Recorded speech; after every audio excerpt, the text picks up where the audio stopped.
Bismillahirrahmanirrahim. Assalamualaikum warahmatullahi wabarakatuh.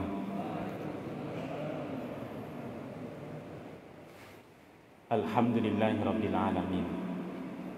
Alhamdulillahi nahmaduhu wa nasta'inuhu wa nastaghfiruh. Wa na'udzu billahi min syururi anfusina wa min sayyiati a'malina may yahdihillahu fala mudilla lahu wa may yudlil fala hadiyalah. Asyhadu an la ilaha illallah wa asyhadu anna Muhammadan abduhu wa rasuluhu alladzi la nabiyya ba'da. Yang selalu kita ta'zimi, yang selalu kita hormati dan harapkan berkah manfaat ilmunya, guru-guru kami, para asatidz, para kiai yang hadir di majelis jamaah salat zuhur rutinitas kita di Masjid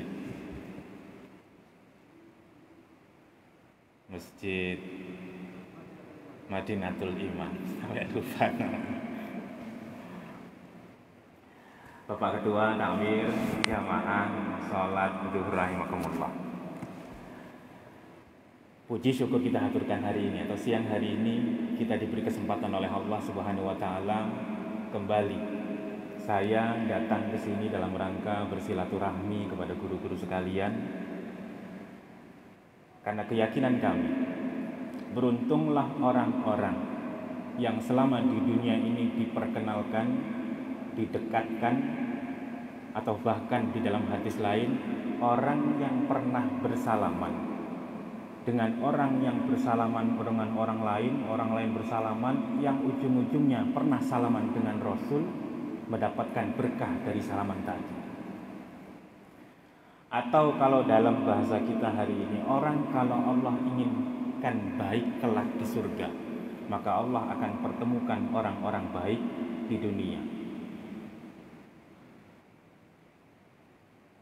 Ada hadis Rasul sallallahu alaihi wasallam yang kalau disambung-sambungkan memiliki kaitan erat. Ada cerita dulu Masjid Nabawi. Di sini Masjid Madinatul Iman. Nabawi, Madinah ya mirip saja ya. Madinah, masjidnya Nabi namanya Madinah, Madinatul Iman. Dulu masjid dibangun dengan pelepah kurma, dibangun dengan tanah yang dibentuk dengan seperti bata, disusun sedemikian rupa yang masjid itu dibentuk tidak lain adalah menjadi tempat kumpulnya komunitas muslim untuk belajar, mengkaji, sholat dan seterusnya. Ketika Rasul sallallahu alaihi wasallam wafat, semakin jamaah banyak, muncullah ide para sahabat untuk meluaskan masjid. Ketika didialogkan, ada yang mengatakan jangan diluaskan masjidnya, karena masjid ini adalah peninggalan Rasul sallallahu alaihi wasallam. Rasul meninggalkan seperti ini, berarti tetap harus seperti ini. Kemudian Sayyidina Umar atau sahabat siapa saya lupa mengatakan pernah dulu Rasul sallallahu alaihi wasallam bersabda, "Man bana masjidan banallahu baitan fil jannah." Siapa yang membangun masjid, maka Allah akan bangunkan baitan, rumah di surga. Mendengar itu dibangunlah masjid hingga sekarang berkembang.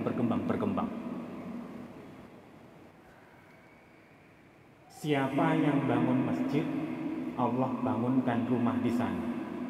Di sini ada ketua masjid. Kira-kira Pak Ketua Masjid ini masuk surga atau neraka? Kalau melihat hadis tadi, siapa yang bangun masjid saja masuk surga, disiapkan rumahnya. Ini rumahnya sujud dulu Pak. Secara nalar hadisnya tadi kira-kira orang ketika di dunia itu sudah disiapkan masjid rumahnya di sana, kira-kira nanti kalau meninggal rumahnya itu akan ke neraka atau ke surga? Jawabannya kan mudah toh. Rumahnya saja sudah ada, berarti ketika meninggal jaminannya adalah surga. Kenapa kok demikian? Judulnya saya bukan itu, judulnya ini mukadimah masih nggih. Ingat nggih, judul. Enggak apa-apa nggih.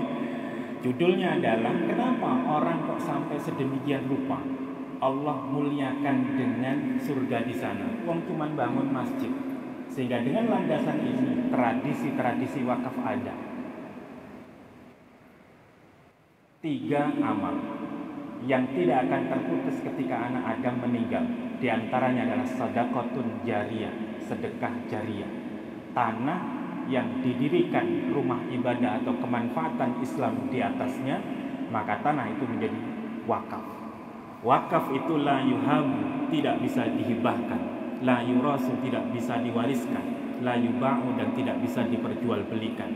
Dia adalah abadi, setar ketika berakad saya wakafkan tanah ini, maka seumur dunia ini tanah ini akan menjadi aset amal jariah yang terus mengalir kepada orang yang berwakaf tadi.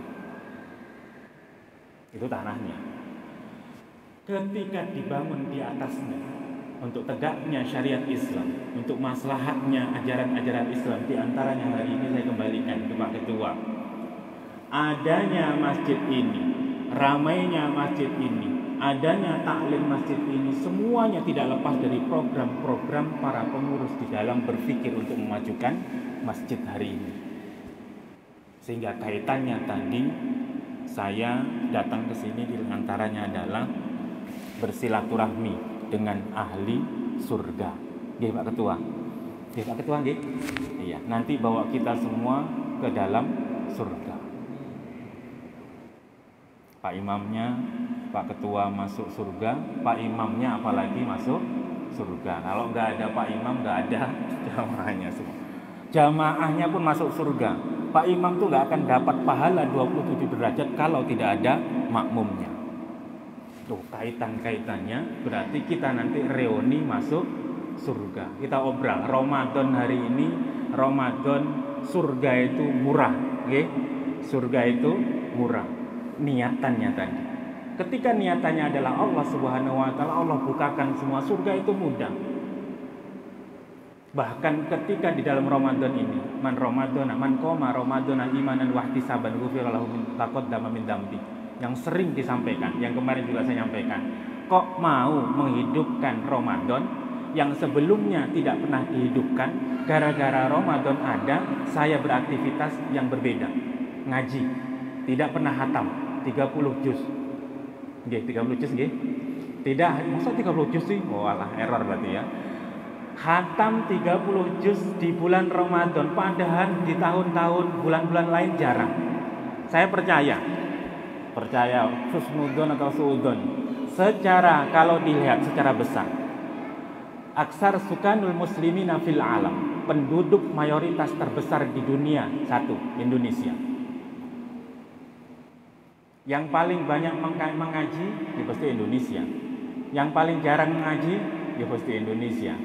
Tidak, saya ingin coba kembali adalah ketika kita adalah masing-masing orang yang paling banyak di dunia Islamnya, kira-kira 1 bulan itu secara mayoritas, sudahkah mayoritas orang Islam itu menghatamkan Al-Qur'annya? Kayaknya jarang. Coba mundur. Setahun ada tidak yang menghatamkan Al-Qur'an? Ada. Kapan? Ya pas Ramadan ini. Kalau nggak ada Ramadan, nggak ada kesempatan hatam. Kapan hatamannya? Pas tadarus, ikut tadarusan. Dia numpang-numpang wadduha wal laili idza saja sampai qul a'udzu binnas, baca doa imam, amin amin amin amin. Allahumma khtim lana, itu tadi, ya Allah berikanlah setiap huruf-hurufnya menjadi cahaya untuk kami. Ro menjadi bagian daripada rahmat. Itu adalah doa-doa. Gara-gara Ramadan kita menjadi khatam. Gara-gara Ramadan pun kita mau kumpul di masjid. Dilandasi iman dan ikhlas, diampunkan dosanya. Gampang toh? Surga? Percayakan masuk surga? Kayaknya masih meragukan. Nah, kaitannya itu seperti itu nalarnya. Hari ini ketika sudah didoktrinkan seperti ini, saya ngomong seperti ini kan berarti mendoktrinkan saya sendiri. Surga itu sangat murah. Surga itu dibukakan pintu, bahkan ketika Ramadan datang, surga itu dibuka, pintu-pintunya dibuka. Bahkan setan itu sufidat asyayatin, dibelenggu setannya. Sampai anak saya itu nanya, Pak, setan itu kan dibelenggu, tapi kok masih saja ada orang nggak puasa, kok masih ada marah-marah? Jawabnya kayak apa ini? Padahal dengar, dibelenggu, tapi kok masih saja ada yang marah. Terus jawabannya apa waktu nanya gitu Pak? Saya jawabnya itu setannya itu yo kamu itu toh nak misalkan. Nah, itu kalau kajian-kajian gitu, seolah-olah Allah menggambarkan setan yang ingin menjerumuskan kita ke dalam neraka karena rahmat berkahnya Ramadan inilah. Seolah-olah apapun kesalahan tadi, kita melakukan kebaikan di bulan Ramadan itu tadi, kesalahan akan hilang ketutupan. Ampunan Allah akan muncul. Kita mengenal yang kemarin ketika kultum terawih, surah Al-Imran ayat 133. Wasari'u ila maghfiratin min rabbikum wa jannatin 'arduhas samawati wal ardu uiddat lil muttaqin alladzina yunfiquna fis sarra'i wad dharra'i wal kadhiminal ghaidha wal 'afina 'anil nasi wallahu yuhibbul muhsinina walladzina idza fa'alu fahsyatan aw dzalamu anfusahum dzakarullaha fastaghfirullaha lidzunubihim wa may yaghfiru dzunuba illallah wa lam yusirru 'ala ma fa'alu wa hum ya'lamun ulaika jazaa'uhum maghfiratun min rabbihim wa jannatun tajri min tahtiha an-naru khalidina fiha wa ni'ma ajrul 'amilin. Saya coba balik lagi, ingin mensupport. Saya baca ini tadi. Secara mayoritas muslim di Indonesia itu adalah, kita kembali, khatam Al-Quran setahun sekali minimal, gara-gara Ramadan. Alhamdulillah, daripada khatam seumur hidup sekali. Penganten itu saya tanya, kebetulan saya penghulu Pak, Kepala KUA Balikpapan Utara. Ketika saking sayang, nanti perceramahan ini akan ketemu nih. Man sattaro aiban nas, barang siapa yang menutupi aibnya manusia, maka Allah akan tutupi aibnya kelak di akhirat. Hafal teks ini melihat pengantin. Pengantin itu biasanya ketika sebelum akad tidak sah akadnya kalau tidak muslim, tidak sah akadnya kalau berlumuran dosa. La nikaha illa biwaliyin wa syahidai adlin. Tidak sah pernikahan tanpa dua orang saksi dan satu orang wali yang adil kedua-keduanya. Adil di sini maknanya adalah tidak berlumuran dosa. Sehingga di dalam tradisi kita sebelum berakad bacalah asyhadu an la ilaha illallah astaghfirullahaladzim. Bapak sering dengar? Itu enggak ada hadisnya. Bid'ah kalau bahasa agama yang lain itu. Muncul tradisi penghulu loh di bid'ah kan itu saya. Asyhadu an la ilaha illallah astaghfirullah la haula. Enggak ada hadisnya, iya tidak ada. Yang ada itu adalah tadi lanjutannya tadi, karena wali andaikan walinya tidak pernah sholat enggak boleh nikahkan anaknya. Dia harus diminta taubat. Pernah dengar juga, kalau perempuan zina tidak boleh nikah kecuali dengan laki-laki zina. Pernah dengar? Iya, dalam Al-Quran. Cara supaya orang andaikan ada Pak Kiai, ini mohon maaf, Pak Kiai pengen berdakwah kepada perempuan yang kurang bagus alias wanita pezina, bolehkah Kiai menikahi wanita pezina? Misal, kan dakwahnya pengen kalau nikahi wanita solihah yo jelas gampang. Ketika menikahi wanita pezina bagaimana? Tujuannya adalah berdakwah. Dengan teks-teks ini tadi ada teks yang mengatakan wanita pezina tidak boleh menikahi kecuali laki-laki pezina. Muncullah di dalam tafsir-tafsirnya, sebelum itu tobatlah, bacalah istighfar.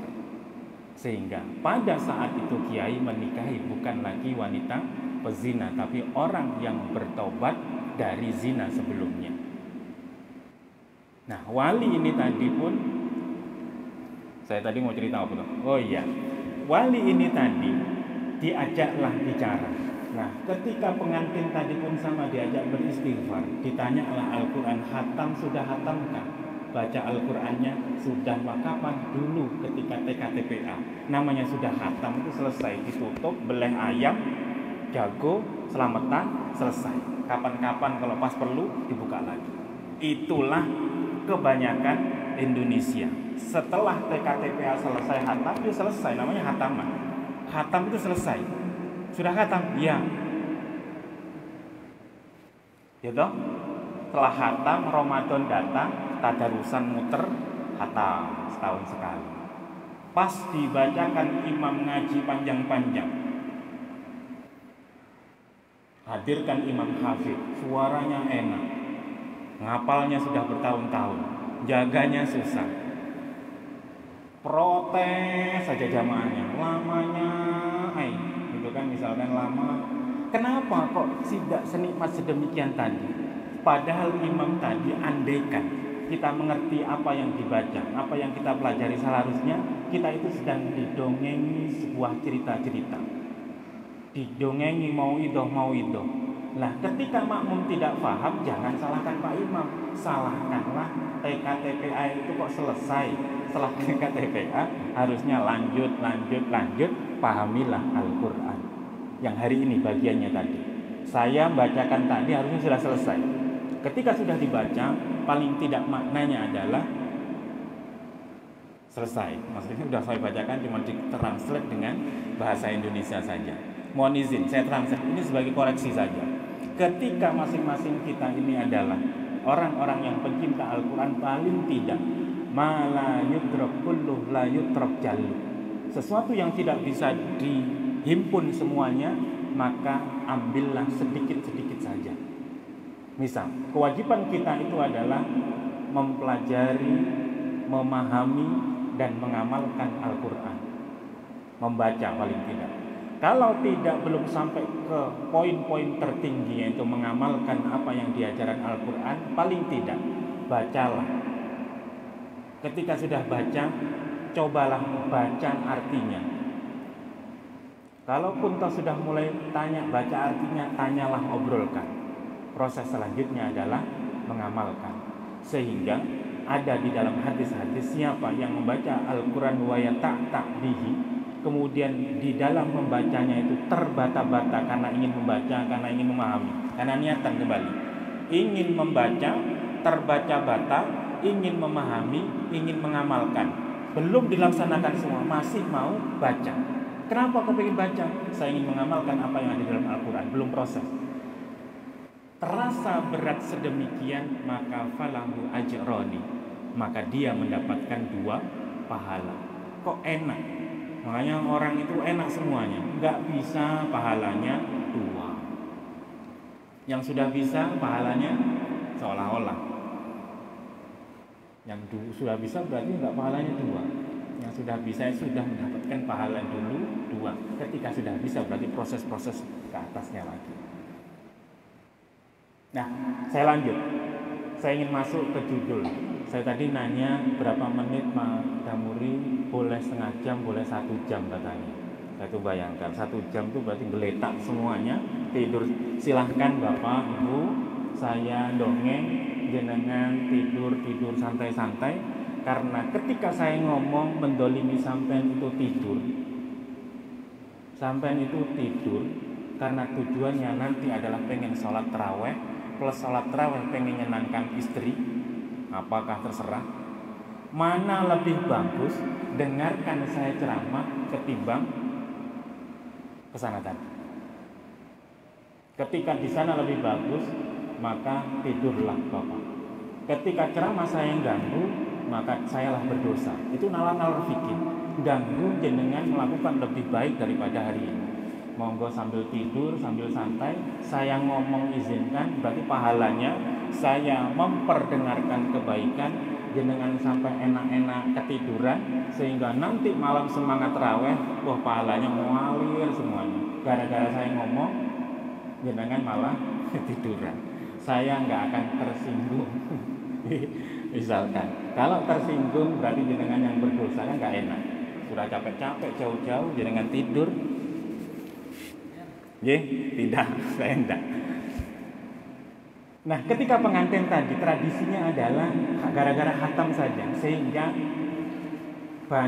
mari baca sama-sama. Maknanya apa? Kenapa salah satu saya diantaranya ketika memandu acara akad tidak menyuruh pengantin untuk mengucapkan istighfar sendiri. Di antaranya adalah praktek siapa yang menutupi aibnya orang lain, maka Allah akan tutup aibnya. Ayo istighfar sama-sama astagfirullahaladzim, astagfirullahaladzim, ketimbang mic-nya disodorkan ke astagfirullah.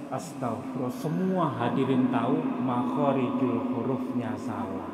Oh, menantunya Pak Haji itu ternyata ngajinya cuma seperti itu saja, aibnya terbongkar semua. Sepele sesungguhnya. Nah, yang tahu adalah saya dan Allah. Sekarang saya kasih tahu ke Bapak. Ini paling tidak judulnya hari ini adalah tadi, siapa yang menutupi aib orang lain, maka Allah akan tutup aibnya orang lain.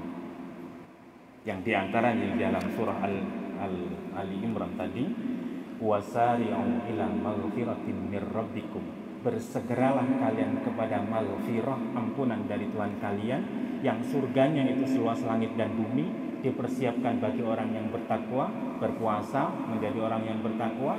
Cirinya singkatnya kemarin, gemar bersedekah, entah pikirannya, entah hartanya, entah tenaganya, waktu sempit, waktu sibuk maupun waktu luang. Wal kadhiminal ghaidh, menahan amarah. Marah tapi ditahan. Yang kemarin bebas marah itu boleh, marahin istri boleh, marahin anak boleh, cuman pada tempatnya. Apalagi ditahan, nanti diluapkan pada saat marah yang tepat. Wal afina 'anin nas, memaafkan orang lain yang harusnya kita marahi atau kita lakukan balasan. Level yang terakhir adalah membalas ihsan lebih baik dari orang yang seharusnya kita balas. Harusnya kita marahi, malah kita kasih uang zakat misalkan, kasih sedekah, kasih takjil.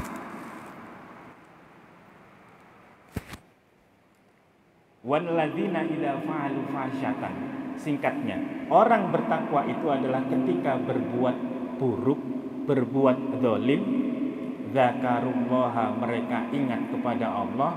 Oh, aku salah. Oh, aku tidak khusyuk sholatnya. Oh, aku ngajinya karena riya. Oh, semua tadi ingat Allah, ternyata niat dibalik itu semua adalah bukan Allah. Fastaghfaru lidzunubihim, dia bermohon ampun terhadap dosa-dosanya tadi. Sehingga doktrinasi kita, imam kita atau guru-guru kita ketika selesai, bahkan Rasul hadisnya, beristighfar ba'da salatil maktubah, beristighfar, membaca istighfar setelah salat maktubah, astaghfirullahaladzim alladzi la ilaha illa huwal hayyul qayyum wa atubu ilaihi, minimal 3. Rasulullah itu 100 kali, tidak kurang dari 100 kali istighfar.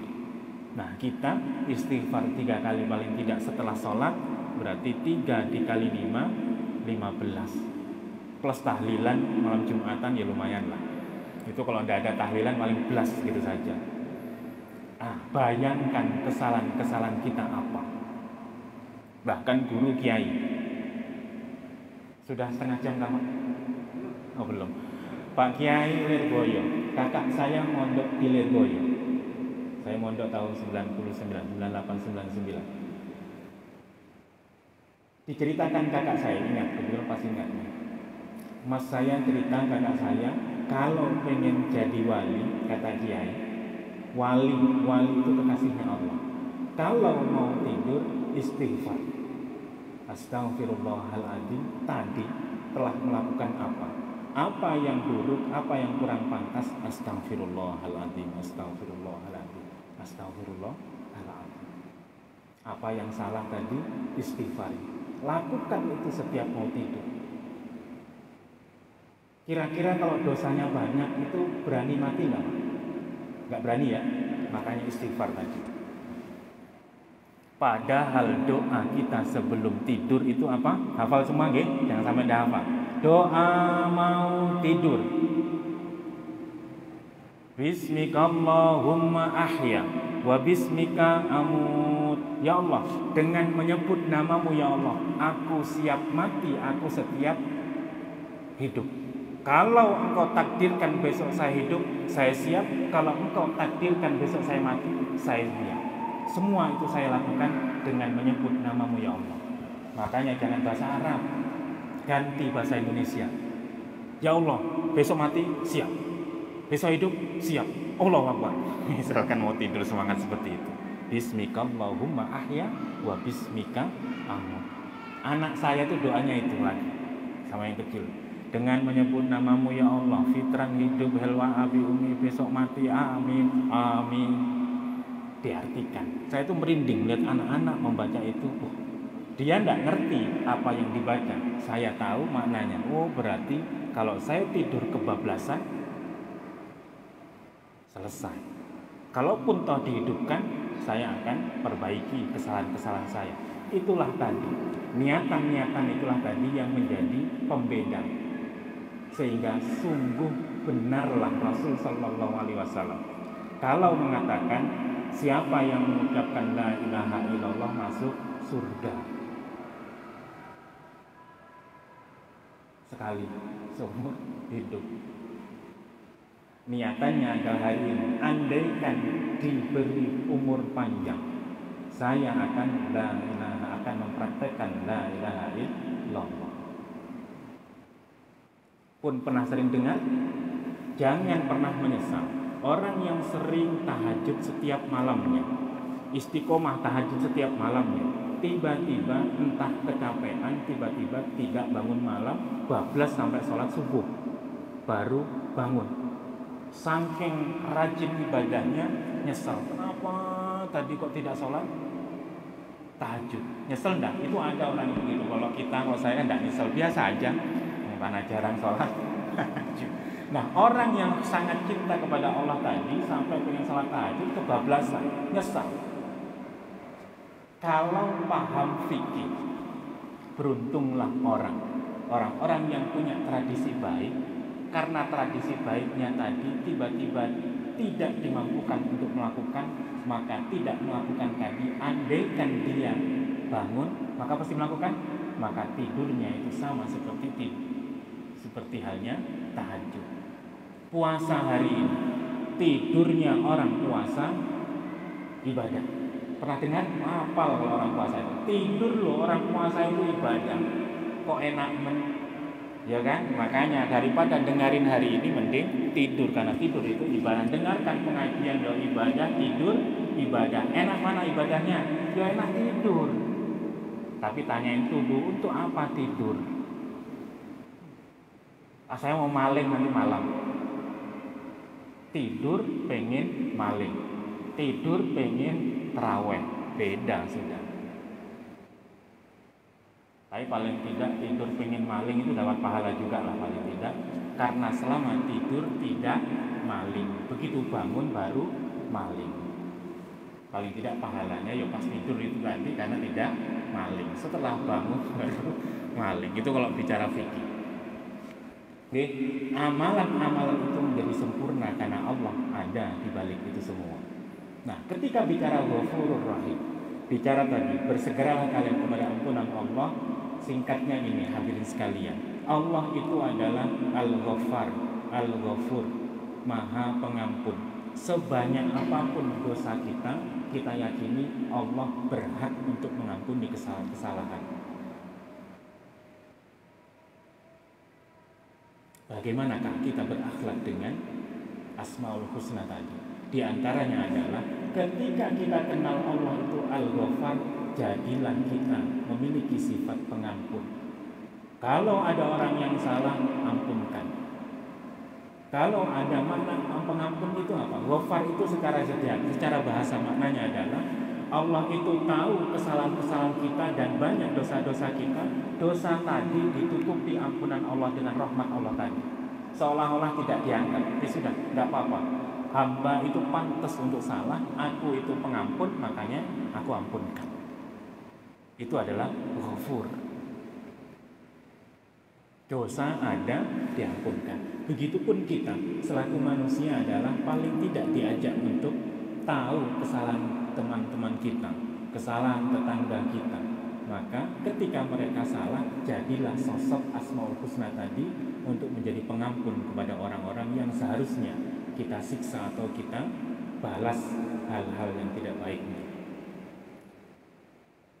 Ketika kita mengenal sifat Ghafurnya Allah tadi, ini kita mempraktekkan maknanya. Ketika kita mengenal sifat Ghafurnya tadi adalah kita pede percaya kepada Allah, kalau kita salah pasti akan diampunkan.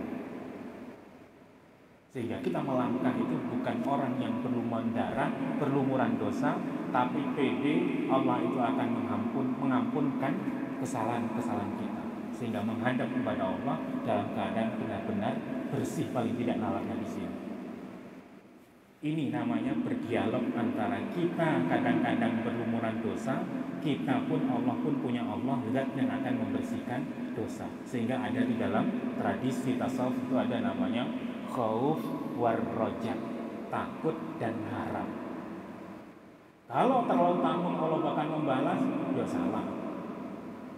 Ada roja selanjutnya, Allah itu akan mengampunkan kesalahan-kesalahan apapun walaupun itu banyak. Bahkan sholat kita kalaupun tidak sempurna pun Allah akan tutupkan semuanya.